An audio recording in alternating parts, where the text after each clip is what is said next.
Association, which requires them to go through over 900 standards to qualify for it, and only 15% of vet clinics are recognized for this standard. Okay, according to research done by the Humane Society, less than half of all shelter animals are adopted each year, with just 30% of lost dogs and only 2% of lost cats being adopted or reclaimed by their owners. So unfortunately, after a certain period of time, the animals that aren't adopted or reclaimed have to be euthanized. According to the American Society for the Prevention of Cruelty to Animals, approximately 3 to 4 million animals are euthanized each year across the nation, which is not only a sad thing, but a very costly thing. Which brings us to the next topic of cost of caring for animals. So, can anyone guess how much it costs to take care of a cat or dog for 1 year? Anyone? Anyone at all? $300. Okay. Well, according to the ASPCA, it costs between $600 to $900 to care for a cat or dog for 1 year, including food, supplies, and medical treatment. The Humane Society reports spending of about $10,097 per day on animal care, and they have an annual budget of $4 million. They're a private, non-profit organization relying solely on donations to meet that budget. So earlier I said euthanizing animals is very costly.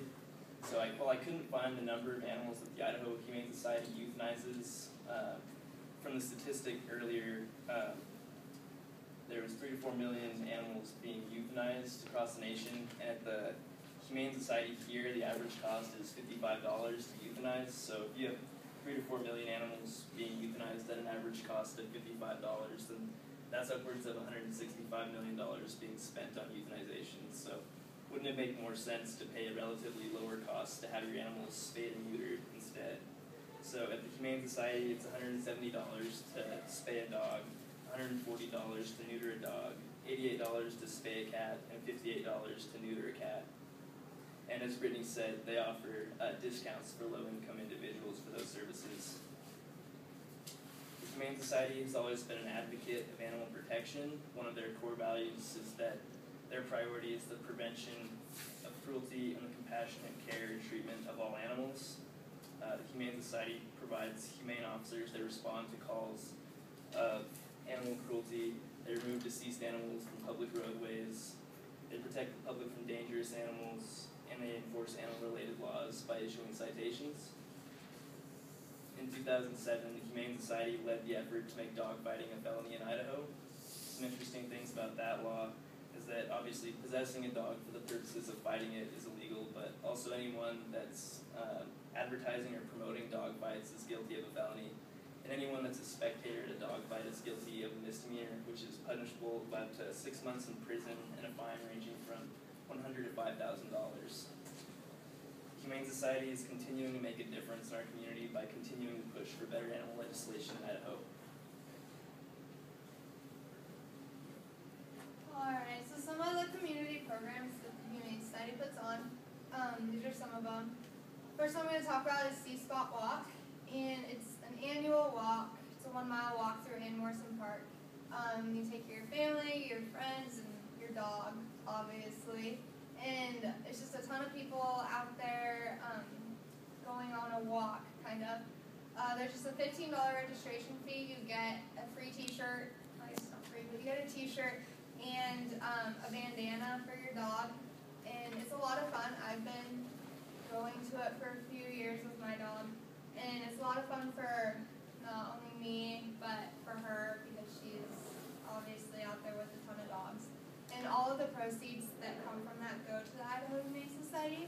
So there's a lot of vendors there selling different dog products, which is really cool because 100% of it does go to help the Humane Society. Also there's, they have a lot of the animals from the Idaho Humane Society there that you're able to adopt on the spot, which is really nice for them.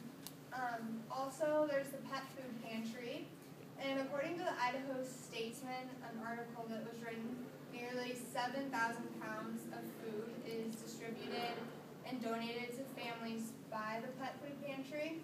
What it is it's up to 4 spayed or neutered animals can get assistance for up to 6 months in any household. So it's for those that are underprivileged, don't have the money, or the elderly that aren't able to go out and get the pet food for their animals, the Idaho Humane Society helps out there by bringing them food and supplies for their own animals. You can help out with that a ton by just donating to the Humane Society.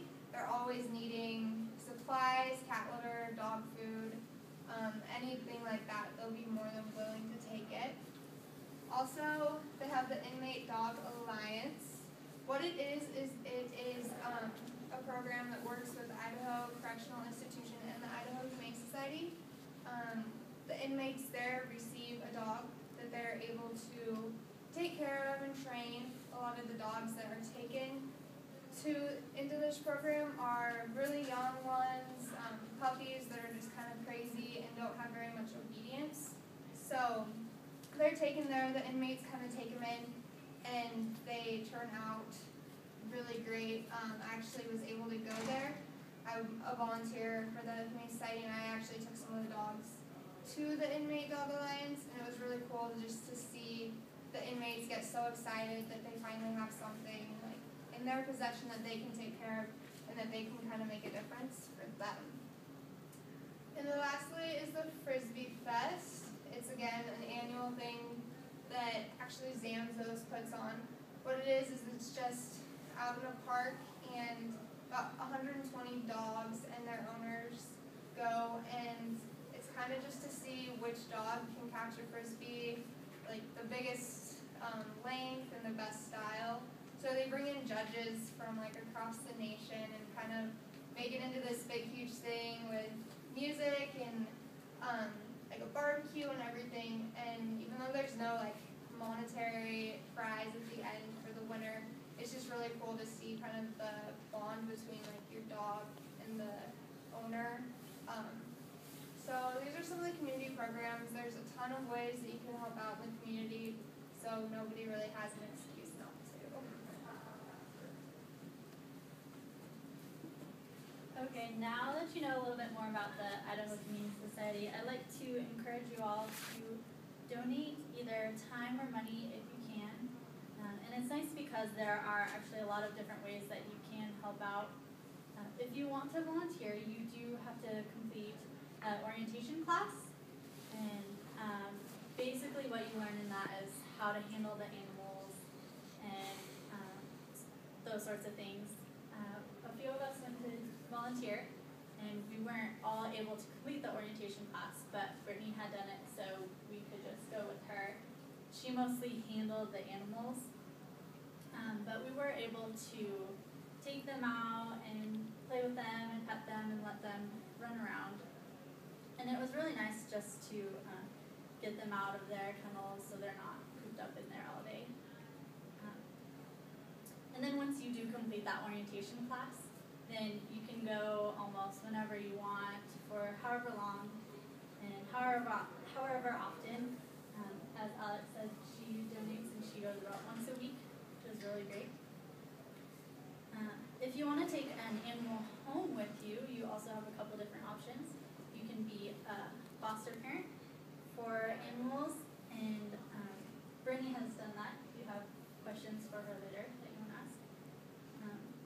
Basically, an animal just stays with you before they are adopted, and this is usually done for puppies or certain special situations where they can't really stay in the shelter for different reasons. You can also adopt, obviously, from the Humane Society. And just real quick, I wanted to see a show of hands. How many people have actually adopted from the Humane Society? Cool. A couple of us have too.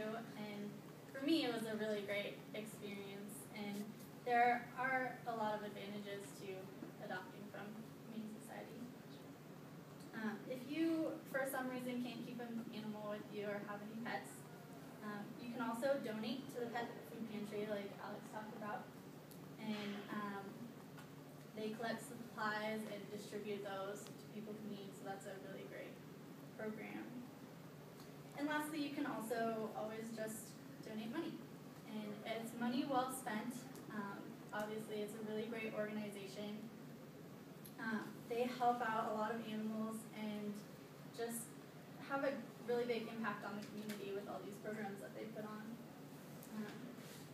And they really wouldn't be able to do it all without your help. So once again, I'd like to encourage you all to donate because the animals do need your help, and their owners and caretakers appreciate it too. So